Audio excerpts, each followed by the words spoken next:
Okay, Could you, here we are on February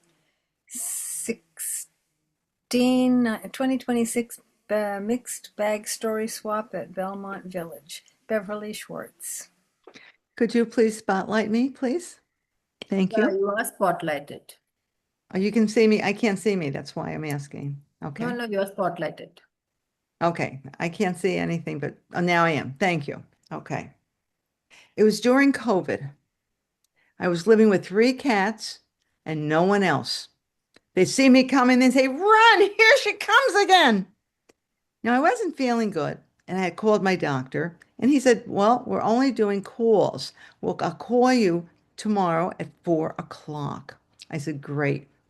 So I got my table cleared. I got everything ready to talk to him, my questions. And I said, "Oh, I hear a sound and I see my three cats." Now am in my kitchen, and to my left is a half wall, and on the other side is my family room with a fireplace. Now, sometimes I get little mice coming through my fireplace, and the three cats that I had, tails up, rear ends up, ooh, ooh, ooh, and they were staring at the blanket in front of the fireplace. It must have been a mouse has got in, and that's where it's hiding, and they're waiting to catch it. Oh no! I knew I was going to get a phone call any minute. So I took a towel, kitchen towel, and I said, I will look underneath, and if I see it, I'm going to grab it with the towel and throw it out the window or the door and save its life because my cats are killers when they catch a mice.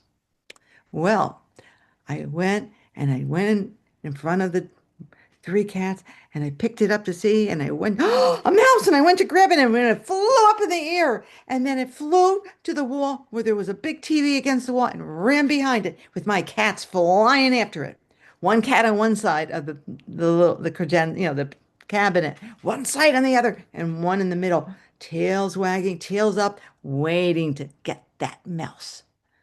Well, I said, as long as they stay there, they're not going to move. And I don't think that mouse would be stupid enough to come out and run and try to get away from them.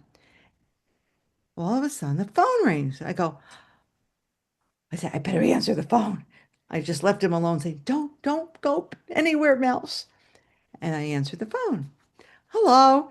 And it's my doctor. And I started talking to him.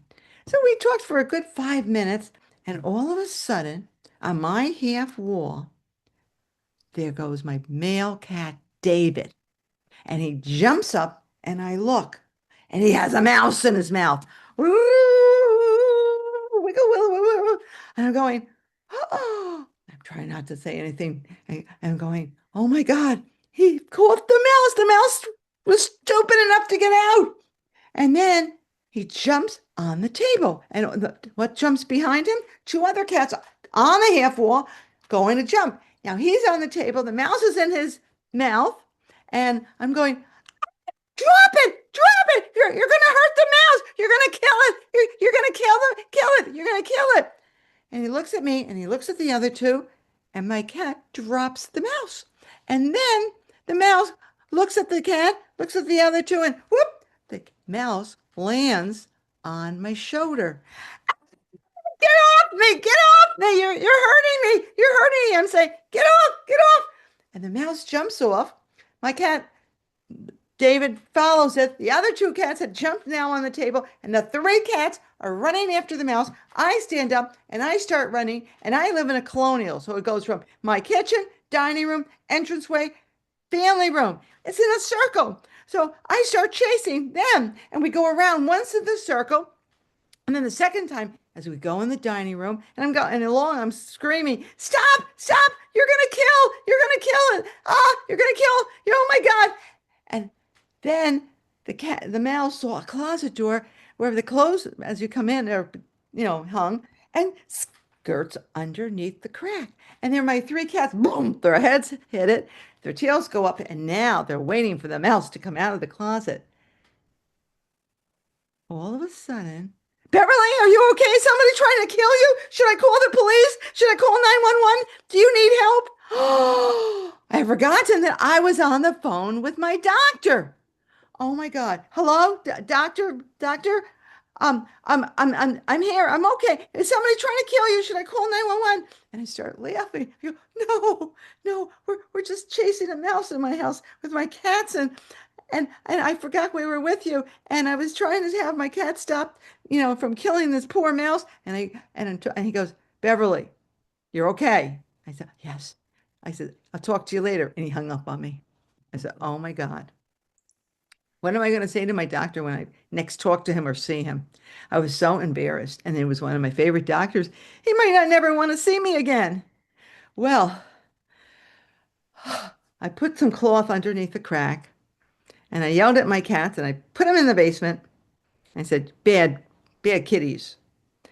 Well, the next day I got up and I said, well, let me see if the mouse is still in the closet. But it wasn't. It had gotten out somehow. I looked all over the house and I went to the basement and there was the mouse deceased. My cats are murders. I thought, wow. So I picked up the cat, moved him away. They were still looking at the dead mouse, thinking it might move. And I wrapped up the mouse and I went outside and gave it a decent burial. Now, about 6 weeks later, I did go to see my doctor and I walked in and I didn't know what I was going to say to him. And I said, can I still be your patient? Or the first words. He said, yes, but you scared the hell out of me. And when I went home to my wife, and she tried not to laugh when I was telling the story, but I said, they teach us everything in medical school of what to do in every situation, but we've never had COVID like this before. And they never taught us what to do if you were on the phone and someone had an emergency or you thought they were being hurt or anything. I was scared to death and I didn't know what to do. I said, well, let's change it into a positive story. You can do now a workshop for all the doctors in your practice of what they should do if someone really does have an emergency and what they can do to help them and decide what to call 911 or an ambulance for them. I don't want anybody to know the story, he said. No, no, maybe I'll make a suggestion of that, but I'll never tell that story as long as I live. And that's the story of the mouse. Nice little mouse. Woo! Thank you, Beverly Schwartz. Oh my word.